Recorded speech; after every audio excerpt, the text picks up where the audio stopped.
We've seen a continued migration of independent voters to believe that this now makes Trump an unacceptable candidate for president.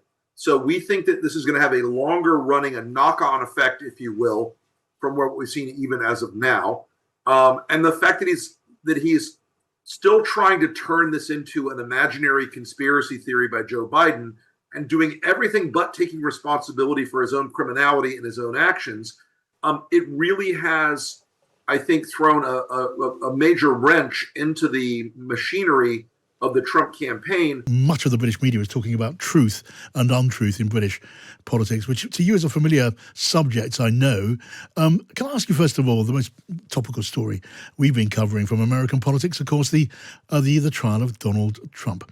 Now, at the moment, unless it changes, which it may well, I know, he may be sentenced the week before the GOP, the Republican convention.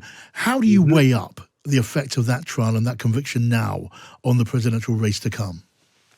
Well, look, we've only had about 6 days since the decision by the jury, and we are already seeing a meaningful shift among independent voters who believe this was correctly decided, who think Donald Trump should leave the race. We've seen a meaningful bump in those more educated, more affluent, soft Republicans the Lincoln Project is very good at speaking to, away from Trump. We've seen a continued migration of independent voters to believe that this now makes Trump an unacceptable candidate for president. So we think that this is going to have a longer running, a knock-on effect, if you will, from what we've seen even as of now. And the fact that he's still trying to turn this into an imaginary conspiracy theory by Joe Biden and doing everything but taking responsibility for his own criminality and his own actions, it really has, I think, thrown a major wrench into the machinery of the Trump campaign with voters outside of their base. Inside the Trump base, which is about 30% of the electorate, they are, living in that fantasy bubble that Donald Trump is an innocent man being railroaded by the evil government. But, Donald Trump built this machine of his own, and it's now trapped him.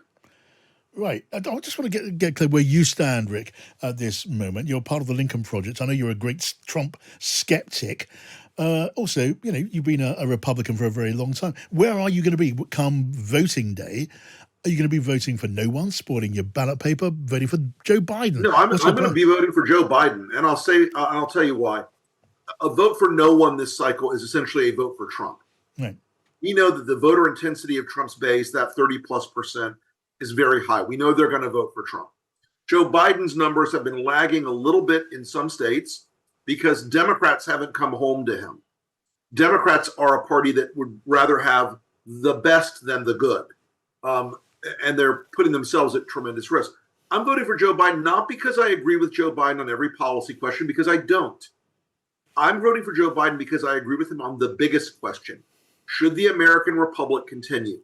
Should we stick with representative democracy or slide into authoritarianism? I know the answer for me, and I know for millions of other Americans who are conservatives, who are traditional Republicans, who are Ronald Reagan and George Herbert Walker Bush Republicans, is that Joe Biden represents the one candidate in the field who will protect and preserve American democracy. And again, I don't have to agree with him on every policy issue under the sun, but I think he is a much better choice for president because he does not present an immediate existential risk to the American Republic. All right, so I'm very clear now where you stand on this. But what about the wider American electorate? You say that those unaligned voters, the independents who do not register their support for either Democrat or Republican, but has there been enough of a movement among those voters to make things look more secure for the man you're now supporting, Joe Biden? The election is going to be decided, isn't it, in half a dozen or so swing states? Sure. Does the latest data suggest that Joe Biden is getting significantly ahead?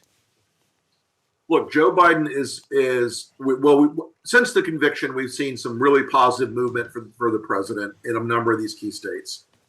This is a race under the American Electoral College system that will be decided in 4 or 5 or 6 states.